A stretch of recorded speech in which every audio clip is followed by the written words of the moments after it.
জয় হিন্দ দোস্ত, নমস্কার। আমি উত্তম, আপনারা দেখছেন উত্তম রিয়াকশন। দোস্ত, আজ নতুন একটি চ্যানেলের ভিডিও নিয়ে আপনাদের মাঝে হাজির হয়েছি। In a spring talk with Sumit. আর ভিডিওর টাইটেল হচ্ছে তুর্কিকে আর কোনো রকম সাহায্য করবে না ভারত।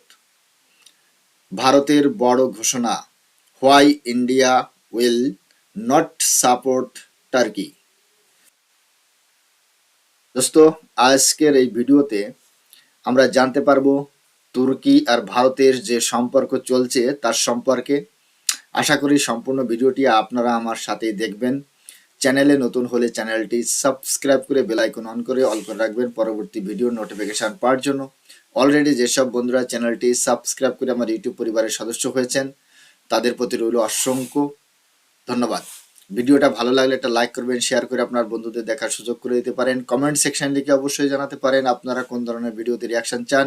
আমি চেষ্টা করব সেই সব ভিডিও নিয়ে আসার জন্য। তাহলে চলুন বন্ধুরা, সময় নষ্ট না করে প্রথমে ভিডিওটা দেখি। ভিডিওর শেষে অবভিয়াসলি আমার ওপিনিয়ন থাকবে। আর হ্যাঁ, in spring talks with Sumit চ্যানেলটি ফলো করবেন এবং চ্যানেলের ভিডিওগুলো অবশ্যই দেখবেন।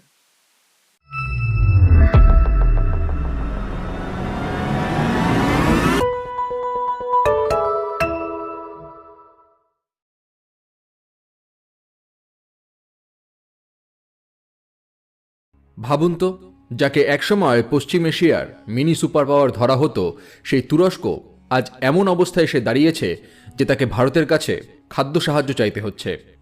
যে তুরস্ক আন্তর্জাতিক মঞ্চে দাঁড়িয়ে ভারতের বিরুদ্ধে কাশ্মীর নিয়ে বক্তৃতা দিত, সেই তুরস্ক আজ ভারতের দিকে তাকিয়ে আছে।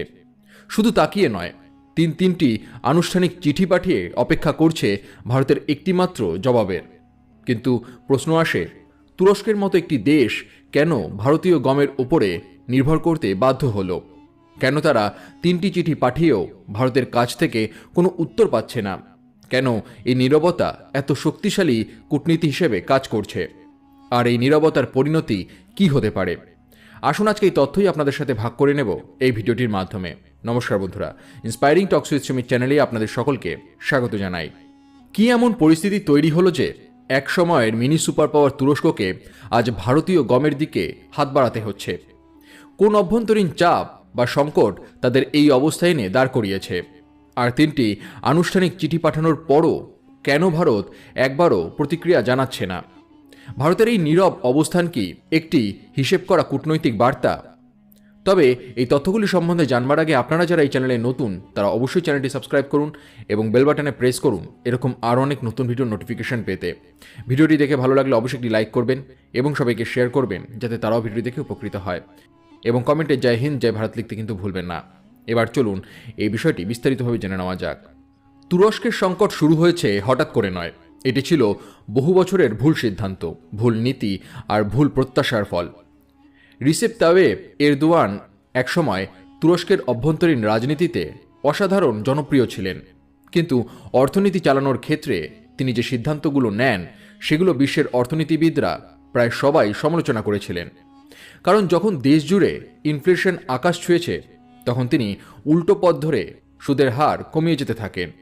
অর্থনীতির মৌলিক নিয়ম বলছে, দামের বৃদ্ধি বা ইনফ্লেশন যদি বাড়ে তাহলে সুদের হার বাড়িয়ে অর্থের প্রবাহ নিয়ন্ত্রণ করতে হয়। কিন্তু এরদোয়ান একেবারে উল্টো সিদ্ধান্ত নিলেন। তিনি বিশ্বাস করতেন সুদের হার বেশি হলে অর্থনীতি ক্ষতিগ্রস্ত হয়, আর সুদের হার কম করলে সে অর্থ পুনরায় বাজারে ফিরে এসে বিনিয়োগ বাড়াবে। তার এই যুক্তি বাস্তবে সে ধাক্কা খেল।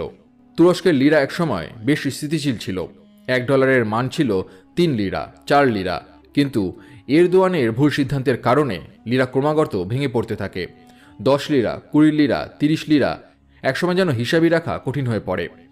লিরার পতন মানে সাধারণ মানুষের ক্রয় ক্ষমতার পতন। লিরা অর্ধেক হলে পণ্যের দাম স্বাভাবিকভাবেই দ্বিগুণ হয়, আর তাই তুরস্কের রুটি, চাল, গম, ডাল সবকিছুর দাম আগুনের মতো বেড়ে গেল। বাজারে মানুষ বিক্ষোভে নেমে এলো। সরকারের প্রতি মানুষের আস্থা কমতে লাগলো। কিন্তু আসল বিপর্যয় শুরু হলো রাশিয়া ইউক্রেন যুদ্ধের পর। যুদ্ধ শুরু হতেই বিশ্বজুড়ে খাদ্য সরবরাহ নষ্ট হয়ে গেল। রাশিয়া আর ইউক্রেন দুই দেশই বিশ্বের সবচেয়ে বড় গম রপ্তানিকারক। তুরস্ক ভেবেছিল তারা এই পরিস্থিতিতে লাভবান হবে, কারণ তুরস্ক মধ্যবর্তী ট্রানজিট রুট হিসেবে কাজ করতে পারবে।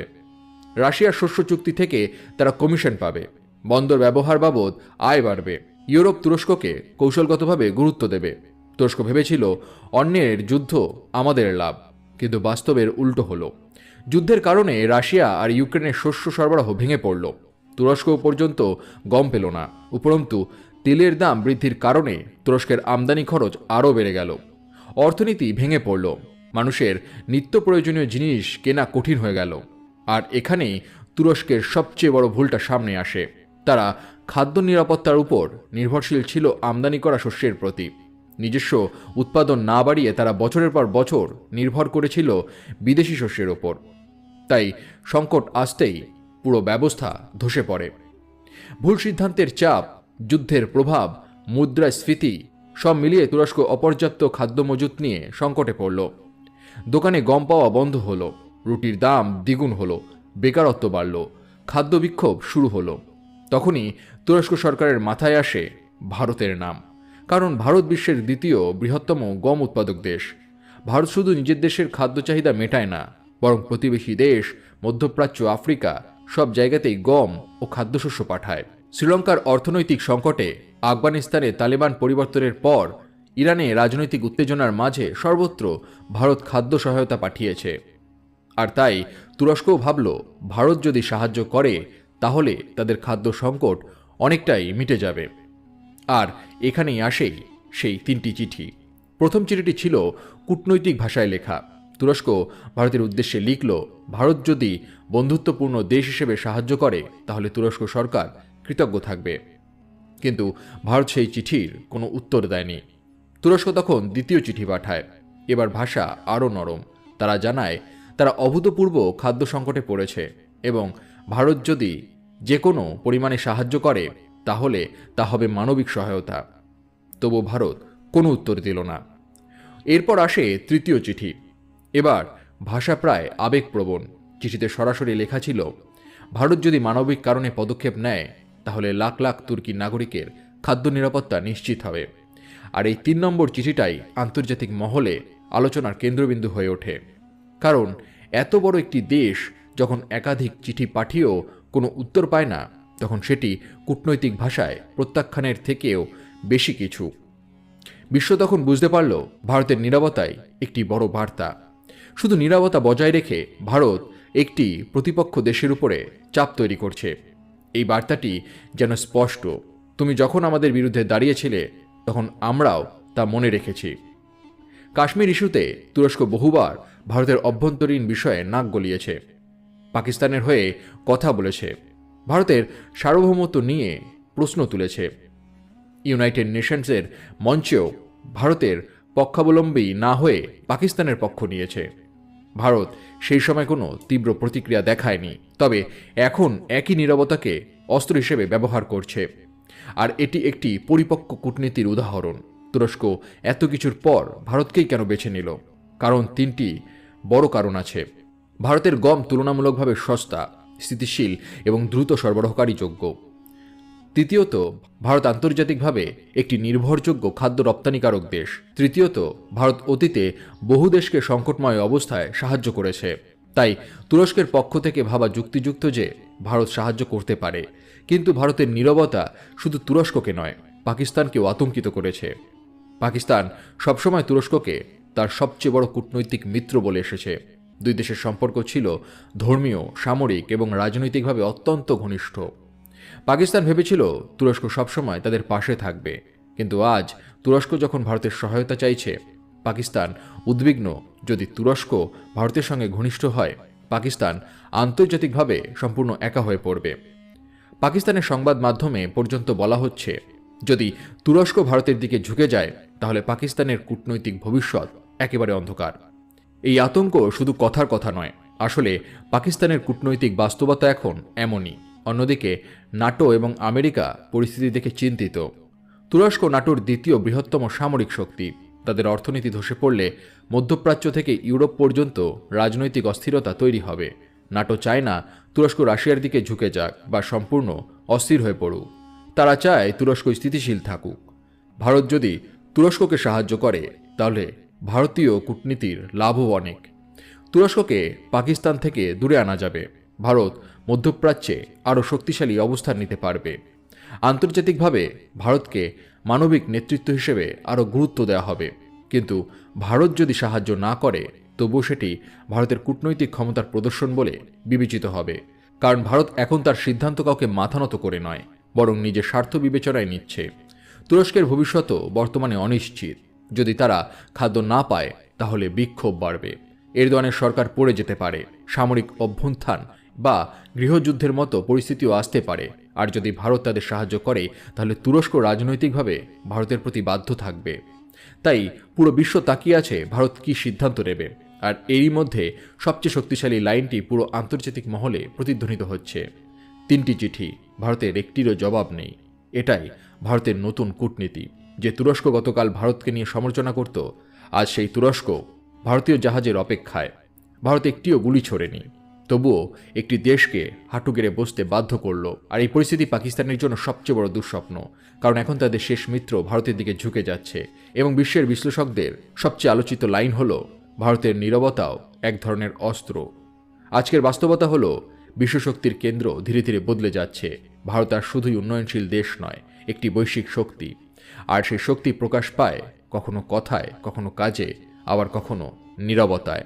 আপনাদের এই বিষয়ে কি মতামত সেটি অবশ্যই কমেন্ট করে জানাতে ভুলবেন না। ভিডিওটি দেখে ভালো লাগলে অবশ্যই একটি লাইক করবেন এবং সবাইকে শেয়ার করবেন, যাতে তারাও ভিডিও দেখে উপকৃত হয়। সবাই ভালো থাকুন এবং সুস্থ থাকুন। দোস্ত, ভিডিওটি এখানে শেষ হয়েছে। দেখতে পেলাম দুর্দান্ত দুর্দান্ত অসাধারণ একটি ভিডিও ছিল, মাইন্ড গোয়িং। এরকম ভিডিও সচরাচর কিন্তু খুবই কমই দেখা যায় এবং এনার উপস্থাপনা খুবই দারুণ দারুণ একটা উপস্থাপনা পেলাম। দোস্ত, আমি বেশি কিছু বলবো না, সমস্ত কিছুই আপনারা ভিডিওতে জানতে পেরেছেন। সম্প্রতি তুরস্কে খাদ্য সংকট দেখা দিয়েছে এবং মেইনস্ট্রিম মিডিয়াতেও এই নিউজটি ফ্ল্যাশ হয়েছে।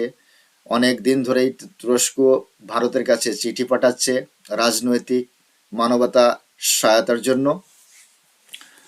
কিন্তু বেশি দূরে যাব না, সম্প্রতি 2-4 মাস আগে যে পাকিস্তানের উপর ভারত অপারেশন সিন্দুর লঞ্চ করেছিল, তখন কিন্তু এই তুরস্কই আরব সাগরে তাদের নেভি পাঠিয়ে দিয়েছিল, সেটা আমাদের মনে আছে। কাশ্মীর ইস্যুতে অনেকবারই পাকিস্তানের পক্ষ নিয়ে জাতিসংঘে কথা বলেছেন। যখনই তিনি জাতিসংঘে কোনো কথা বলেন তখনই কিন্তু কাশ্মীর ইস্যুটা অবশ্যই তিনি নিয়ে আসেন। এই এরদোগান, তিনি নিজেকে মুসলিম বিশ্বের খলিফা মনে করে, আর পাকিস্তানের সাথে মিলে এই মুসলিম দেশগুলির উপর রাজত্ব কায়েম করতে চায়, সেটা আমরা জানি। কিন্তু রসেপ তয়েব এরদোয়ানের মনের এই মনোকামনা কোনোদিনই পূর্ণ হবে না। আর পাকিস্তানের সাথে বন্ধুত্ব মিত্রতা দেখিয়ে ভারতের বিপক্ষে কথা বলে কি প্রমাণ করতে চাইছেন? এখন দেখতে পাচ্ছেন যে 3টি চিঠির জবাব পর্যন্ত ভারত দিচ্ছে না, নীরবতা পালন করছে ভারত সরকার। এটাই হচ্ছে ভারতের চাণক্য নীতি, চাণক্যের কূটনৈতিক ভাষা।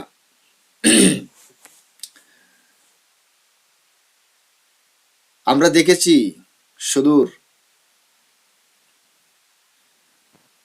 দেখেছি ভারত তার মানবতার সহায়তা নিয়ে কতটা টার্কির পাশে দাঁড়িয়েছে। হ্যাঁ, দাঁড়িয়েছে না? দাঁড়িয়েছে তো। যখন টার্কিতে আর্থকুইক এসেছিল তখন ভারত সব থেকে বেশি খাদ্য সহায়তা দিয়েছিল টার্কিকে, এবং ভারতীয় সেনা মানব কার্যে লিপ্ত হয়ে গেছিল টার্কি যেয়ে, সেটা আমরা দেখেছি। আমাদের সেনার বাহবা হয়েছে টার্কিতে টার্কির যে জনগণ তারা আমাদের সেনাকে সম্মান জানিয়েছে, কিন্তু শুধু জনগণের কথাই তো সবকিছু নয়। এখানে কথা হচ্ছে টার্কির সরকার কি করছে ভারতের সাথে। ভারতের বিপক্ষে কথা বলে সবসময়ের জন্য। অপারেশন সিন্দুরেও টার্কি ব্যাক সাপোর্ট দিয়েছে পাকিস্তানকে, সেটা আমরা জানি। এখন এই খাদ্য সংকটে টার্কির পাশে পাকিস্তান কেন নেই? এক ভিখারি পাকিস্তানের পিছনে টার্কি কেন পড়ে আছে সেটা আমরা জানি। টার্কির মনোকামনা হচ্ছে যে ভারতকে চাপে রাখা, আর মুসলিম ধর্ম যে কার্ড সেটা খেলা, সেটা আমরা জানি। তো বন্ধুরা, আমরা জানতে পারলাম ভিডিওর মাধ্যমে যে ভারত সরকার একদমই চুপচাপ আছে। তবে ভারত সরকার এই চুপচাপ যদি থাকে তাহলে কিন্তু ভারত সরকারেরই ফায়দা। আর এখানে একটা কথা বলা হয়েছে যে এখন যদি ভারত খাদ্য সংকটের সময় সাহায্যের হাত বাড়িয়ে দেয় টার্কির দিকে, তাহলে টার্কি পাকিস্তান থেকে সরে যাবে। এভরিথিং রং, এভরিথিং রং মিস্টার সুমিত, এভরিথিং রং। আপনার ধারণা ভুল হচ্ছে কোথাও। আপনি একটু দেখুন, টার্কিতে যখন ভূমিকম্প হয়েছিল, যখন মানুষ মানুষ হাহাকার করছিল, তখন কিন্তু ভারত সব থেকে বেশি সহায়তা করেছিল, টার্কির পাশে দাঁড়িয়েছিল। আমাদের সেনা সেখানে উদ্ধার কার্য করেছিল। তারপরেও কিন্তু অপারেশন সিন্দুরে পাকিস্তানের ব্যাক সাইড দিয়েছে এই টার্কি। তাহলে আপনি কি করে বলতে পারেন যে এখন যদি আমরা খাদ্য সহায়তা করি তাহলে এই টার্কি শুধরে যাবে? টার্কি শুধরাবে না। টার্কি তার পাকিস্তান প্রেম অবশ্যই দেখাবে, ভবিষ্যতেও দেখাবে। আপনি যতই সহায়তা করুন না কেন, পাকিস্তানের থেকে কখনো সরবে না টার্কি। আপনি কিছুদিন আগে দেখেছেন যে এরদোয়ানের যে জামাই হচ্ছে, তার যে ড্রোন ফ্যাক্টরি সেটা কিন্তু পাকিস্তানে এখন আবার অ্যাসেম্বলি করবে, পাকিস্তানের সাথে যে চুক্তি করেছে। তাহলে আপনি কি করে বলতে পারেন যে টার্কি পাকিস্তান থেকে সরে যাবে? সরবে না, সরবে না, কখনোই সরবে না। এটা তো কখনোই সম্ভব না। এটা কখনোই সম্ভব না। এটা হচ্ছে রাজনীতি। এরপরে যখন আমরা খাদ্য সহায়তা করব তখন ওরা বলবে যে ও তো মানবতার সহায়তা করেছিল, এটা বলে ওরা পাশ কেটে যাবে। আবার কাশ্মীর রাগালাবে, আবার কাশ্মীর নিয়ে কথা বলবে, আবার পাকিস্তানের হাত ধরে বরাবর দাঁড়াবে ভারতের বিরুদ্ধে। এটাই হচ্ছে ওদের নীতি। তো বন্ধুরা, আজকের এই রিয়াকশন ভিডিও সম্পর্কে আপনাদের কি মতামত সেটা কমেন্ট সেকশন লিখে অবশ্যই জানাতে পারেন। চ্যানেলে নতুন হলে চ্যানেলটি সাবস্ক্রাইব করে বেল আইকন অন করে অল করে রাখতে পারেন পরবর্তী ভিডিও নোটিফিকেশন পাওয়ার জন্য।